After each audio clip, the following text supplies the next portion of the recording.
about Nigerian excess foreign exchange reserve.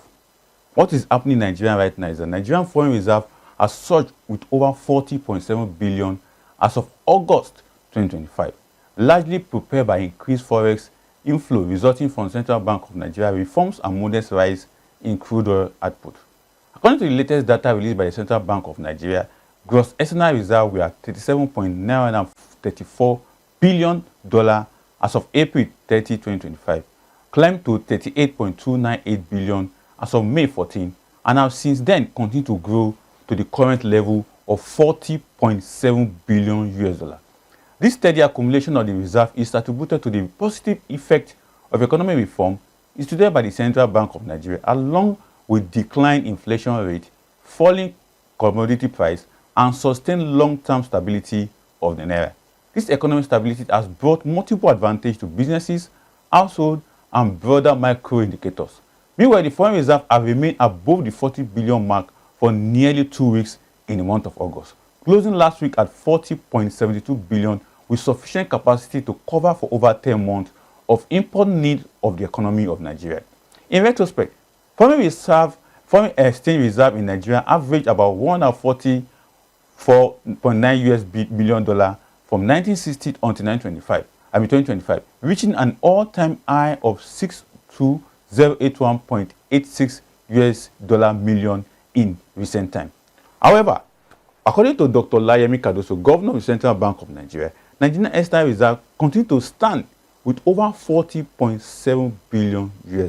Joining me right now on the show is Innocent Ifere, a financial and ICT expert, CEO of RionFx and Co, as well as ISS Digital System. We'll be joining me shortly as we begin to dissect what is happening to Nigerian external reserve, how important is this to the Nigerian economy, and how significant it is to Nigerian trade balance. Joining me now is Innocent. Innocent, a very good day to have you on the show. Hi, good morning, Mr. Adi. All right, it's a very interesting package, and it's very interesting, to have you on the show today. But let me first extract Nigerian economic environment from your own perspective, as someone that is in the industry also. Okay, thank you very much for having me. The Nigerian economy is at a turning point, genuinely speaking. We are seeing progress with the reserves. We see inflation dropping. We also see new reforms being put in place by the government of the country, and we can really tell that there are changes, there are ongoing perspective shifting in the industry, in the economy. We see different sectors of the economy itself doing well, and most especially the digital economy. We also see it moving smoothly as well. But the real challenge is ensuring that the numbers can really translate into the everyday lives of your average Nigerian, not just the big sectors, but looking at the everyday people. I think that's the most important part of how well we can start to say, okay, the economy is reflecting on the everyday man. Very interesting. Talking about the economy reflecting on the everyday man. But from your own understanding also, the CBN, for instance, have retained the interest rate at 27.50. What's your take on that? Yeah, interest rates being retained at the 27 as of July was at 27.5. I believe we're yet to see what the statistics and data for the month of August is going to be reflecting. But for me, I believe it's a very, very strategic and defensive stance. Basically holding on to inflation expectations and protecting its reserves. Like you clearly stated at the start of the show, you spoke about the reserve holding tight at 40 billion for over the past 2 months, and even in the first 2 weeks of August, we've seen the reserve increase at about 0.3 billion added to it, making it a total of 40.7 billion. So we can clearly see that the monetary policy rate of the CBN is at 27.50% since May. So they've kept their interest rate numbers very good, and nonetheless, we still see that our inflation is still high above the single digit target that they have. But nonetheless, we are still going to keep it at that level because it's going to help attract foreign inflow and it's also going to help the reserves rise even better. But now the thing here is borrowing cost for businesses are pushing and credit growth is going to slow down because at a higher interest rate is always going to make sure that businesses can't borrow as much as they can because of the interest rate. But over time, we hope to see that as inflation numbers drop, we expect that interest rate will also be cut and follow it to come down as well. Very interesting. Now, let me go to your area, one of your areas of focus as a financial expert, the Nigerian stock market. We have seen positive earning, positive performance coming out from that sector of the Nigerian economy. Well, you are also a player there. What's your reaction? I mean, what's your view about this positive performance? Any year, any there, the insurance doing one or two, pool, and everybody is pulling or being put together on this particular sector. So, but what's your take on that? Okay, thank you very much. Thank you very much for stating that is, my specific area. Well, to be honest, I would say it's really a great rally and a vote of confidence, but not necessarily risk-free. And why I would say this is because we see the sporadic shift, we see the growth and everything happening, and this is one of the key indicator of a moving and a growing economy is the stock market itself, because the stock market literally shows the investments, companies thriving well, and if companies are doing bad, you can easily tell that the environment to carry out operations is bad and is poor. But when you see companies within a defined territory start to do well, you can start to tell that it means that they are operating in an environment that is giving them the leverage to actually move with the level of importance and influence and operations and everything that they need to do. So we see some of these things happening because of the growth that's happening in the economy presently. And nonetheless, we see that over, from just the start of this year, last year to this year, we've seen over a 25% increase in the NGX, which is the Nigerian Stock Exchange, and is majorly led right now by banking and oil and gas stock investors. A lot of people are banking on those places, so we see stocks like banks like Fidelity, Zenith, UBA. We see likes of you see even when we talk about the oil and gas sector, a majority of people are waiting to hear the Dangote refinery and oil sector finally deciding to go public. Those are expectations from a lot of stock market investors, hoping that by the hopefully by the end of the year we'll also get a touch of his involvement into the stock exchange. But overall, we would say that there's still more room for more growth, but we cannot but deny the fact that there's been an explosive and very interesting growth happening in the Nigerian Stock Exchange so far. Still staying with you on the Nigerian stock market, particularly with the recent performance, I know you on your side there is this other aspect that many of you guys are on the Nigerian stock market are also reviewing the activities, particularly digital financing, digital assets that have been now lawful for you to deal with on Nigerian stock market. But take us through, since that law was passed early this year, what has been the changes on the floor, particularly with digital assets that has now become part of parcel of what can be traded on Nigerian stock market? Well, you see, when we talk about the digital assets in the Nigerian stock exchanges, we first need to really come to terms to understand that the digital part of it, like the digital finance they're talking about, is some of the leading things that also grow in the banking sector. You understand? So we see banks expanding their reach. So we now have like back in those days, the banking sector didn't used to have things like your digital transfer. We see banks as well also allowing you to purchase things like the stable Naira. I'm sure you've heard of that, which is called the e-Naira. Exactly. So those are some of the things that are also helping the growth of this companies as well. And nonetheless, they have other digital sides of them.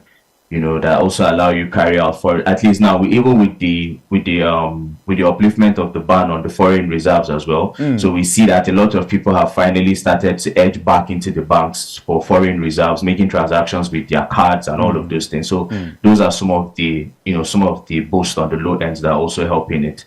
But when you look at the major look at when you talk about digital finance, a lot of people tend to think of cryptocurrency, and that's that's one low side when you talk about digital finance in this country. But it's not just that. But aside that, we don't really do digital. We've not started doing like the whole cryptocurrency trading fully on the Nigeria Stock Exchange. But I believe over time we will start to see an accommodation of it full time, and then we'll start to see even all these digital finance companies, or talking of them crypto companies and co. We'll start to see them probably start to go public and actually start to sell shares on the Nigerian Stock Exchange, and then people would start to benefit from them. I mean, I accept one of your points in that regard, particularly in the aspect of whereby it has been gazetted as a law.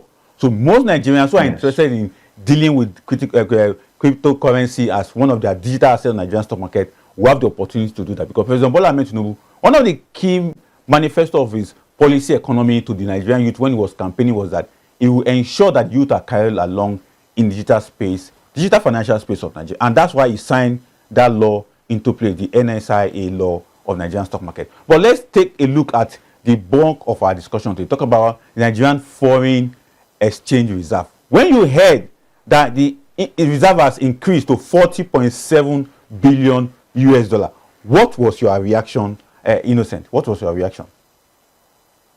I can get you're also smiling and being happy about it, like my humble self. Go ahead.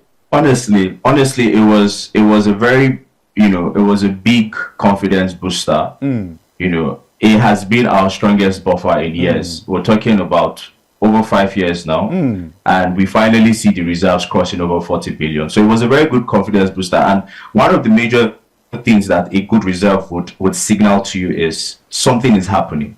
So a lot of times people would say, oh, nothing is happening, and one of the reasons, honestly, we can see into this why people say things like nothing is happening is because the average person needs to see a reflection of the changes on themselves. That's why I started my opening by telling you that there's growth, but we need to start seeing the reflection of this growth on the people themselves, because not everybody has access to this information. Not everybody is well open and knowledge to understand what an increase in the reserve means for the economy. So until we start to see the ripple effects fall on the citizens themselves, the average man, the common man, that is when we then hear, quote unquote, the country is doing well, the economy is doing better. But this right now, as we're seeing it on a more intellectual point and a more advanced point for people who really understand what's happening in the economy. But that's to be said, the reserve rose from 33 billion in January of 2025 to 40.7 billion. You can see a whooping 7 billion Naira, $7 billion increase to it. That tells you something is happening. This is not just money that is made overnight. You get, this increase don't just happen. They happen as a result of evidence of change, of growth, happening. And that's the same. We've covered over 10 months of imports, in just 5 months. That is, if we're to go by statistics of oil exploitation and everything, we've covered 5 months. We've covered 10 months worth of a possible reserve change in just 5 months, and that's very impressive if we're to be honest about it. And this just sends like a clear signal to investors and importers that Nigeria can actually meet the FX demand and external obligation, and it has in one way also reduced panic, speculation, and supports the Naira stability overall. Exactly. And talking about Nigeria being able to meet all its expectations, particularly balance of trade, which is one of the key cardinal points of having a robust external reserve. But from your own view, if we are to talk about what is responsible for this high rising foreign reserve, because most of our viewers will be wondering, and how did we get it, and where did the money come from? We know we are selling oil, we know we are, but in your own view, how did we get to the point that this reserve are increasing, and what is responsible for the high rising foreign reserve from your own perspective?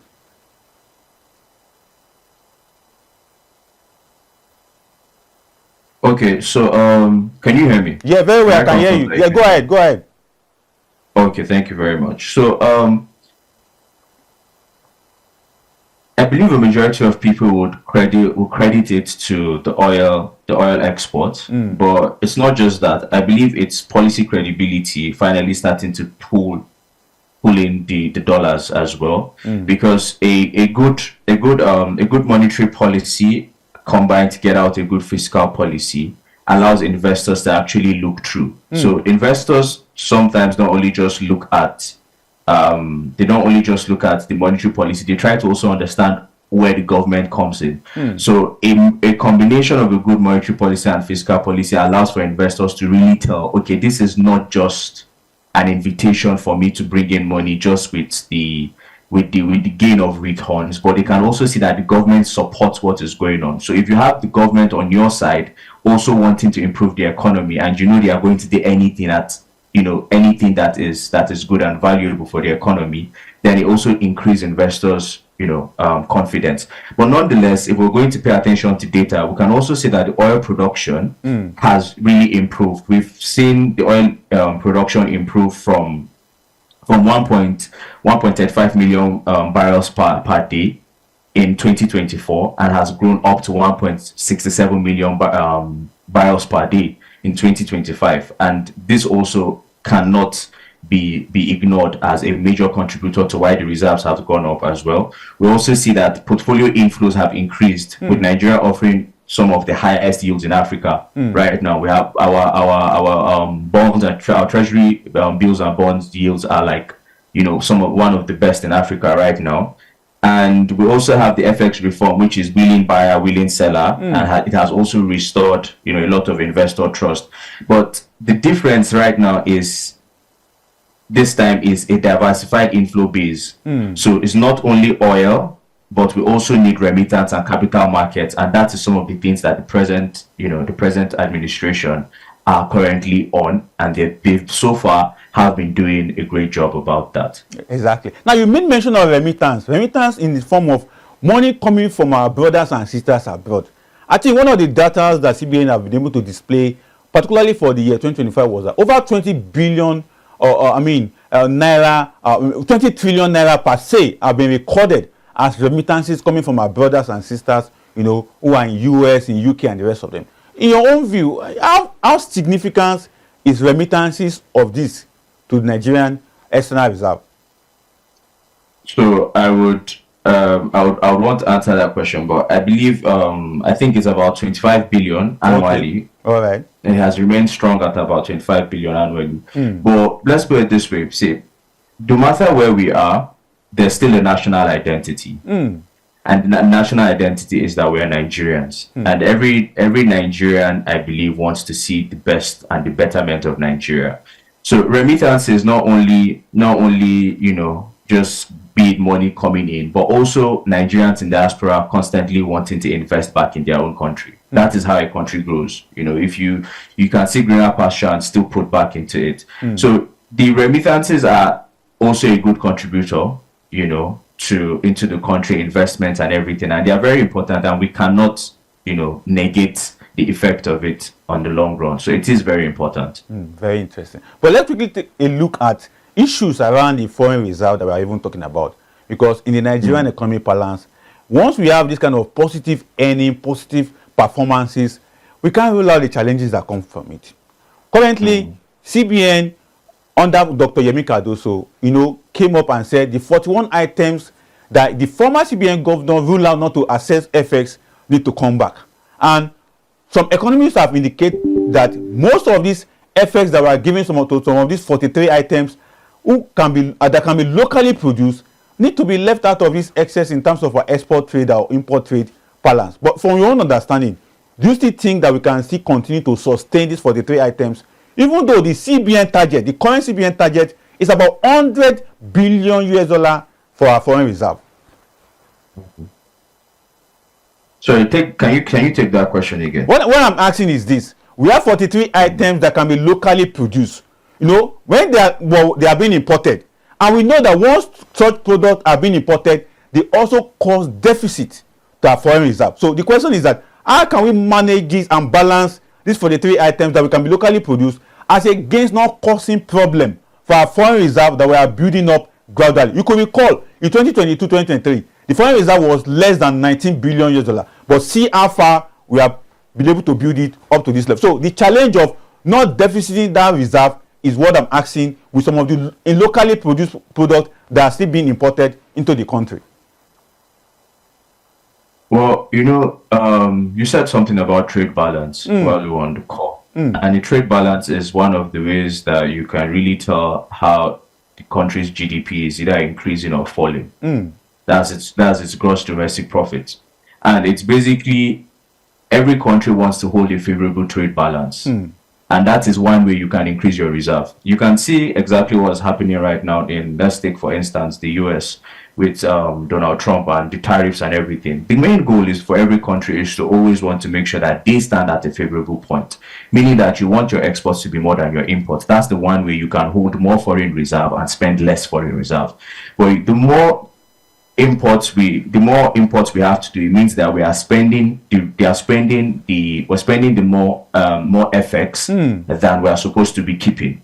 And if we spend more than we're supposed to be keeping, that in turn is also going to be affecting our reserve. So yes, there's a need for those 41 items to be cut off. And now, if these things can be locally produced, then what's the need for importing them? But at the same time, the reason why the importation of these things is also quality of production. So if the quality of production of these things, and we can start to see a growth in the manufacturing or industrial sector as well, with companies and people who can produce these items start to focus more on producing them internally, then we would start to see a shift from higher importations to lesser importations and increase in exportation. Now, at the same time, we would not only have to start to pay attention to, or we need to stop paying attention to just oil as a major export, but we now need to start shifting focus to our agricultural sector a lot more, so that if the agricultural sector grows exponentially over time, in a bulk of these things that are being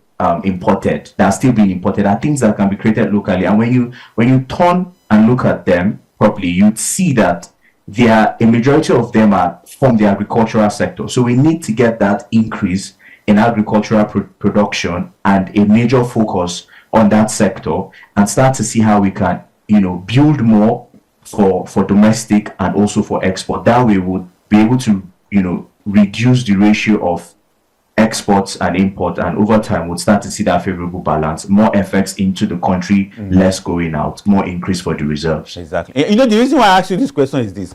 I think last week there was this report in the media that CBN was defending the Naira, and there were allegations that $388 million was used by CBN to defend the Naira in 1 month. So it calls to action why we must be able to balance some of these issues, and that's why I asked that question. And from your own angle, we need to balance it in a way that what is needed need to be done, and government must take the right decision. But moving forward, let's also take a look at some of the issues around FX in relation to Nigerian foreign reserve.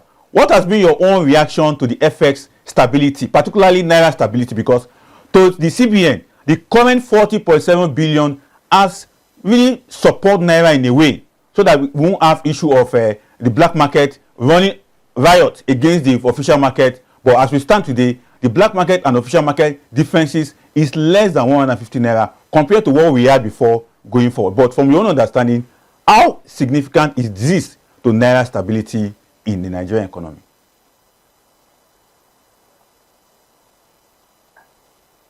If I were to make a comment to that, I would want to come from the perspective that a stability for the Naira helps the domestic currency itself.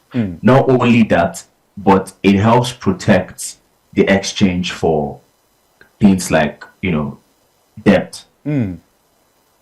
Because if we can stay stable for a longer time, it means that people can then anticipate a better and plan better profit margins. And this would also help the idea of imports. One of the reasons why a lot goods and services, especially food inflation, let's even talk about the inflation numbers. We see inflation numbers dropping gradually, but we still see food inflation at a high price. And when you look at the reason why food inflation at high prices, to a certain extent, to a certain degree, um, the things that we consume as food are highly imported.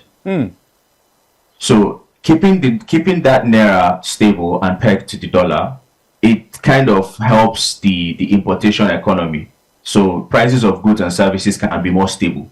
As at last year, we saw the prices of imported food and goods jumping every 2 weeks. It was a steady increment, and that was because of the floating exchange between the naira and the dollar was too rapid and was too volatile. You wake up today is 1.6, tomorrow you wake up is 1.5, tomorrow you wake up is 1.7. So things like that keeps the market very unstable. And in order for them to be able to go through and carry out the reforms and everything, you need to kind of slow things down a bit so that the structure is a bit clearer and implementation becomes easy. So it's a good one at the end of the day. Exactly. Now let's now go to your other side of your financial related issues that you normally handle. Talking about the Nigerian FX market, talking about the Nigerian aspect of income streaming that you guys normally put out there. I'm talking about the aspect of engaging Nigerian youth in a way of earning economy or earning money. You remember the last time we were on this show,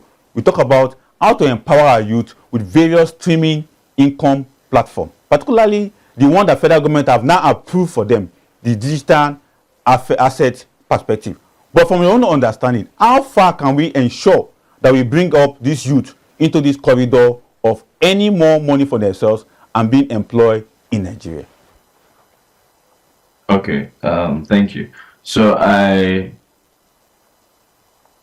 I'm believing that your question is asking me on how can we expand and make sure that the youths can benefit and also engage in and enjoy from this blustering economy at the very moment, and also be able to do things for themselves. Am I right? Very well, because the last time you were on this show, that was the focus of our discussion. I could recall we could not exhaust all the questions, and that's why I'm coming from this angle. From where we stop, let's take it up from there and see how we can also encourage our youth in all these streaming income platforms that we have.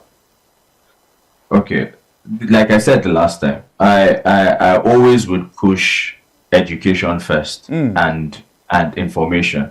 And why that is so is I'm always of the belief that nobody makes a change without getting the right information. You want to learn something, you need to learn it by gaining information about that thing. So it's first having to sensitize these people. And I mean, you don't have to wait for the government. There are opportunities, there are avenues for each and every one of us as a Nigerian citizen to actually enrich ourselves with this knowledge. A bulk of people have their smartphones. All you have to do is learn something, go online, understand what the digital economy is fully about, and then these stocks, we're even talking about the stock markets, the NGX. Stocks on the NGX right now are not so expensive. I mean, the common man can start to invest in the stock market, and the earlier it is, the better it is. We have stocks in the Nigerian stock exchange market. We have shares rather in the Nigerian stock exchange market going for as low as 145 naira. For some banking shares, we have 400 naira. For even the middle class, there are stocks of about 1,500. So these are opportunities for you to actually start investing from your earnings. I mean, the civil servant, the private sector worker can all afford these stocks, even if it at least just to cost average it. What I mean by cost average, I mean you don't have to buy at once, but you can create a plan that allows you just take gradual steps to actually acquiring them every time you can. And that is also another opportunity for them to have another stream of income. Although we don't see investment in the stock exchange market as something that should happen rapidly. Exactly. But it is an avenue to plan and plan ahead for the future and have a financial goal at the end of the day. For other things, you can check what do you call it? You can check digital schools, schools that teach you about cryptocurrencies, foreign exchange trading. These are also opportunities that you can take advantage of, like my academy as well, which is the RionFx Academy. That is what that's what we are so fostered on, teaching people how to trade the foreign exchange market, invest in cryptocurrencies, give them knowledge and idea, classes on how to understand the financial markets and how to make gradual investments over time. It doesn't have to be immediate, but you just need to start. Now talking about your own platform that we're using, I want to ask this question. How many Nigerian youth are even aware of the new law, the NISA law, Nigerian Stock Investment Act, that have given them the opportunity to go into digital assets, just like you made mention, the cryptocurrency? You know, how many of them are aware of this law? Because you said something very key, education. But is it really going through to the grassroots, from the top to the bottom, as expected among our youth? Because it is the youth that will benefit from this such law that the government have passed. The question you asked me about how many people is a question that has to do with statistics, and I cannot categorically say this is the amount of youths that I would know at the moment, because that would require me to have to know how many people consume news, information, and all of those things. But I would say I can speak from my own circle and people who I mentor and teach. You know, I can say that they know the importance of it. But nonetheless, it brings us back to our earlier conversation when the last time I was on the show, that there's a need for these informations to come all the way back to the grassroots. It needs to penetrate through.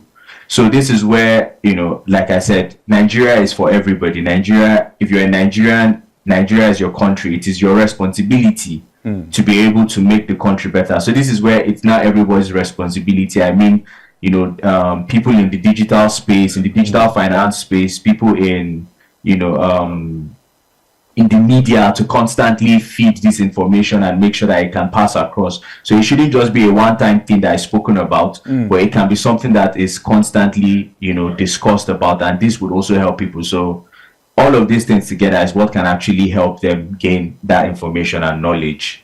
So far, so good. But so far, so good. I believe that for those of us who are, you know, who are enthusiasts in when it comes to the economy and digital finance, youths that have been in the crypto space and understanding that there was a ban on them using their cards to do anything, they should know about these things, and because it's good news for them at the end of the day. So those who know will be gaining better value from the information than those who don't. And those who don't, hopefully the news gets to them and eventually they are able to key in and also seek knowledge. Exactly. And that's the reason why I even have to call on someone like you to help us shed light on Nigerian Foreign Exchange Reserve. And particularly because talking about Nigerian Foreign Exchange Reserve, you cannot isolate it from all the earnings that will be, earned, talking about either through digital assets and other, because it all passed through this platform at the end of the day. But before I let you go, Innocent, one last question for you.